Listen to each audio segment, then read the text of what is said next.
Indian മുസ്ലിങ്ങൾക്കിടയിൽ വഹാബിസവും സലഫിസവും വളർന്നു വരുന്നുണ്ടോ എന്നുള്ള വലിയൊരു സംശയം നിലനിൽക്കുകയാണ്. കാരണം കഴിഞ്ഞ ദിവസം ഇന്ത്യയുടെ പല സ്ഥലങ്ങളായിട്ട് നടന്ന 2 സംഭവങ്ങൾ തീവ്ര മതത്തിലേക്ക് പോകുന്നുണ്ടോ എന്ന് ചെന്നെത്തിക്കുകയാണ്.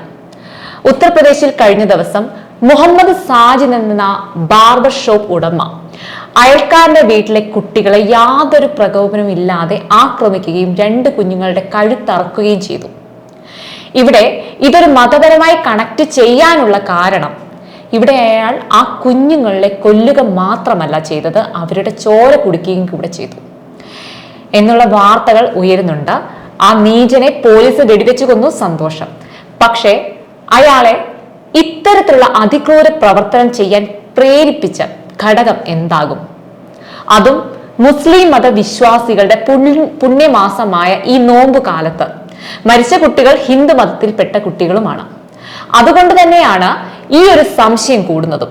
അതുപോലെ ബംഗളൂരുവിൽ വാങ്ക് വിളിക്കുന്ന സമയത്ത് ഹനുമാൻ സ്തോത്രം കേട്ടു എന്ന് ആരോപിച്ച് വലിയ രീതിയിൽ പ്രതിഷേധമുയർന്നിട്ടുണ്ട്.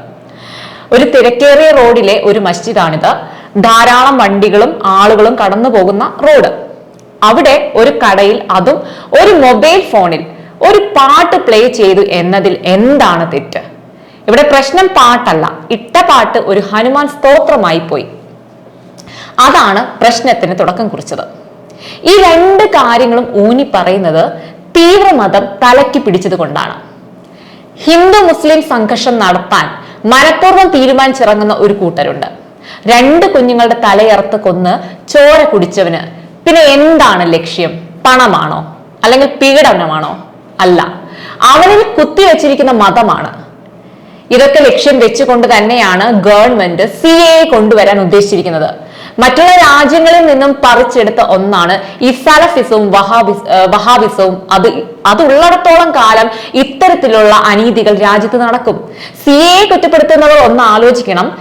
പാകിസ്ഥാനിൽ നിന്നും ബംഗ്ലാദേശിൽ നിന്നും അഫ്ഗാനിസ്ഥാനിൽ നിന്നും പറിച്ചെടുത്ത മനുഷ്യനെ ഇല്ലായ്മ ചെയ്യുന്ന അതിതീവ്ര മതത്തിൽ നിന്നും ഉയർന്നെഴുന്നേറ്റ സലഫിസവും വഹാബിസവും രാജ്യത്ത് ഇന്നും നിലനിൽക്കുന്നതിന്റെ അടയാളങ്ങളാണ് ഇതെല്ലാം.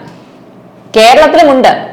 പക്ഷേ ഇതൊന്നും നമ്മുടെ വാർത്താ മാധ്യമങ്ങൾ വാർത്തയാക്കുന്നില്ല എന്ന് മാത്രം. തീവ്രവാദം അഴിച്ചുവിടാൻ നല്ലൊരു രീതിയിലുള്ള പണം ഒഴുകുന്നുണ്ടല്ലോ കേരളത്തിലേക്ക്. ഇതൊക്കെ രഹസ്യമായ പരസ്യമാണ് സമൂഹത്തിൽ. എന്നാൽ മോദി സർക്കാർ ഇത് അധികകാലം അഴിച്ചുവിടാൻ സമ്മതിക്കില്ല എന്നുള്ള കാര്യം ഉറപ്പാണ്. മതം അധികമായാൽ വിഷമാണ്. അത് ഹിന്ദു മതമായാലും മുസ്ലിം മതമായാലും ക്രിസ്ത്യൻ മതമായാലും ഇനി സിഖ് ആയാൽ പോലും ഏതായാലും ഇന്ത്യ എല്ലാ രീതിയിലും വളർച്ച ഉന്നതിയിലേക്ക് ഉയരുമ്പോൾ ഇതുപോലുള്ള ക്രൂരതകളും തീവ്രവാദങ്ങളും എന്ന് അവസാനിക്കുമെന്ന് ഒരു ചോദ്യമാണ്. ഇനി വരാൻ പോകുന്ന ഗവൺമെന്റ് ഇതിനൊരു ഉത്തരം തരുമെന്നുള്ള കാര്യത്തിന് ഉറപ്പാണ്.